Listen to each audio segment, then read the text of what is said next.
Göremedim oğlum seni ya. Beni Oyun görmedin. çıkmışsana gel. Kapıyı da mı görmedin? Kapının sesinden mi duymadın? Delikten görünmüyor. Ayağının altına tabure koydular gelirken. Ne oldu? Sandalyeyi çekerim ben. Ne diyorsun, hoş geldin ha? Kardeş yeni bir malzeme buldum. Akıllara zarar. Yok kardeş. Sen hostes olacaksın, ben pilot. Lan ben seninle içmem lan. Lan kokla kokla. Yok. Lan şimdi bir kokla lan. Lan oğlum Lan sen beni mi göreceksin? içip hayal kuruyorsun ya. Lan tamam vurmayacağım lan. Vurmayacağım bir kere. Bak bu sefer de halüsinasyon görürsen seni öldürürüm bak. Tamam kokla.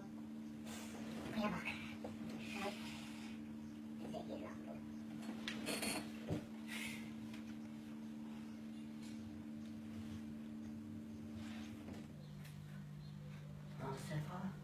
Of yavrum sen nereden geldin böyle? Ne oluyor lan? Kendine gel. Kendine gel oğlum, bak gene başladın ha. Sapık mısın lan sen? Sefa sen miydin? Benim lan. Manyak. Ne kadar çok yanağız yaptın yavrum ya. Ne arıyorsun lan? Gerizekalı benim. Ben sana demedim mi bir daha sapıklık yaparsan öldürürüm diye lan? Manyak mısın oğlum sen? Manyak mısın lan sen? Sapık! Allah!